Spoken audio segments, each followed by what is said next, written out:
नमस्कार दोस्तों, मैं doctor Bhavesh Kumar Singhwal, assistant professor, Shri Agrasen स्नातकोत्तर शिक्षा महाविद्यालय, केशव विद्यापीठ, जामडोली, जयपुर।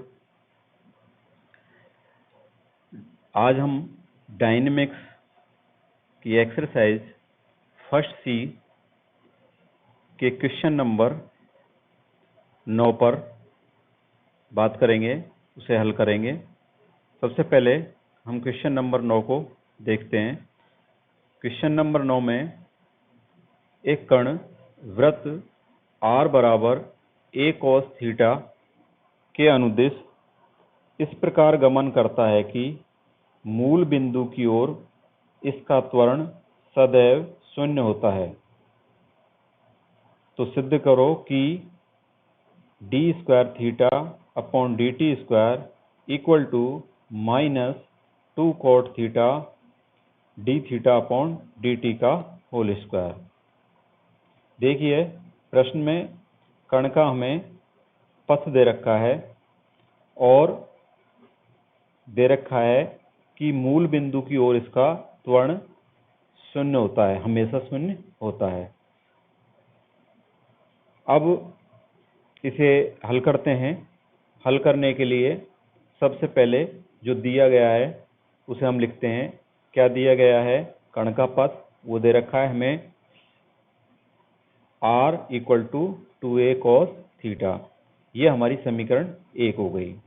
अब देखिए, समीकरण 1 के बाद हम जो प्रश्न में दिया गया है वो दिया गया है कि मूल बिंदु की ओर त्वरण शून्य होता है।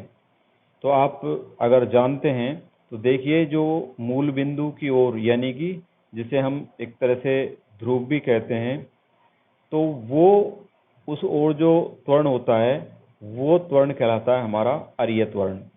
वो क्या दे रखा है? शून्य दे रखा है। और अरीय त्वरण होता क्या है? अरीय त्वरण होता है हमारा D square are upon D T square minus R D theta upon D T का होल स्क्वायर, जो किसके बराबर दिया गया है हमें प्रश्न में? 0 के बराबर। इसे हम समीकरण 2 मान लेते हैं। अब आगे समीकरण 1 का हम डिफरेंशिएशन करते हैं। किसके सापेक्ष? टी के सापेक्ष। तो ये LHS साइड में क्या आ जाएगा हमारा? D R upon D T.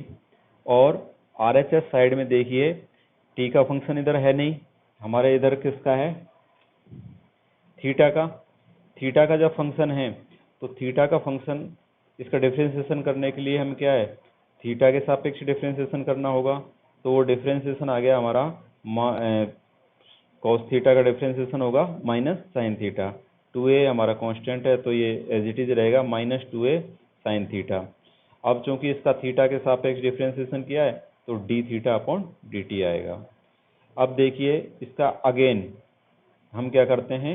दोबारा फिर इसका टी के सापेक्ष अवकलन करते हैं इसी उसका।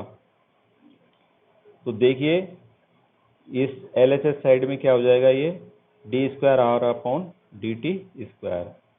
और RHS साइड में इसका डिफरेंशिएशन जब हम करेंगे वही किसके सापेक्ष होगा? यहाँ थीटा के सापेक्ष होगा, क्योंकि टी का फंक्शन है हमारे पास। एक तरफ ये हमारा टी का फंक्शन है था, यानी कि उसमें पिछले उसमें आप देखें D theta upon D T था, तो इसका तो हो गया हमारा D square upon D square theta upon D T square. और यहाँ माइनस 2 साइन थीटा तो एज इट इज। लेकिन फिर जब हम साइन थीटा का डिफरेंशिएशन करेंगे तो ये हो जाएगा हमारे पास कोस थीटा।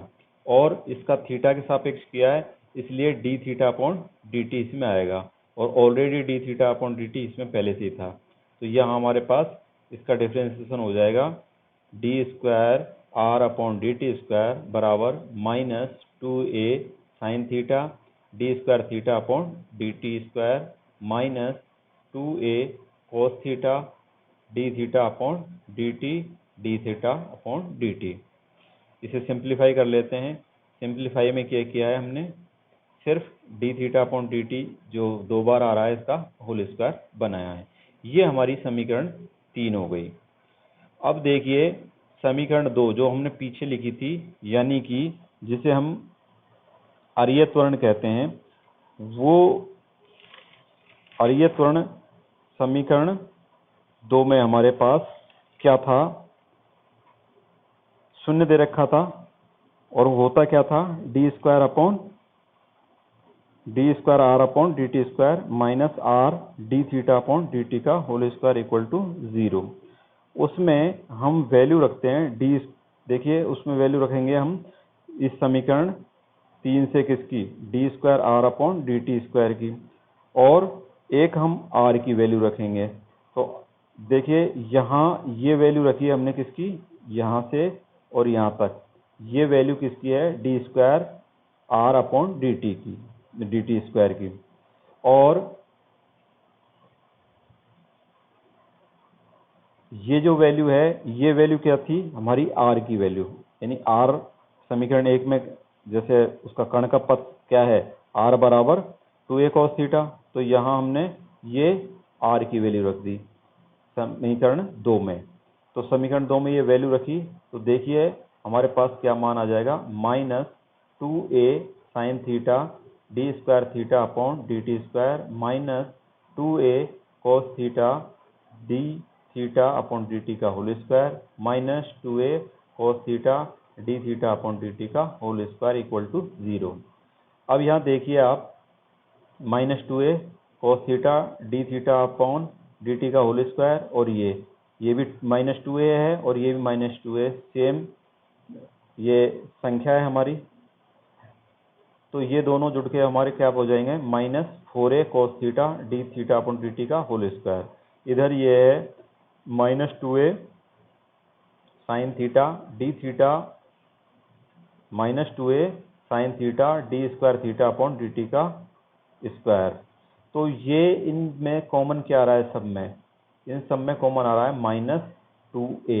इस माइनस 2a को कॉमन ले लेंगे और उसे निकाल देंगे, तो हमारे पास बचा रह जाएगा sign theta d square theta upon D T square plus 2 cos theta d theta upon D T का होल स्क्वायर इक्वल टू 0। इसे हम आगे और सिंप्लीफाई करते हैं, यानी सिंप्लीफाई में क्या करेंगे, हम ये जो D square theta upon D T square है इसको इधर रखा, इसको हम इस साइड में लेके चले जाएंगे, यानी कि 2 cos theta d theta upon D T का होल स्क्वायर हम RHS साइड में ले जाएंगे, तो ये हो जाएगा minus 2 cos theta d theta upon D T का होल स्क्वायर। इसमें इस साइन थीटा का डिवाइडेशन कर देंगे, तो हमारे पास ये आ जाएगा minus 2 cot theta d theta upon D T का होल स्क्वायर। हमें यही प्रूव करना था। तो आपको ये वीडियो कैसा लगा, अपने कमेंट्स ज़रूर भेजें। थैंक यू, धन्यवाद।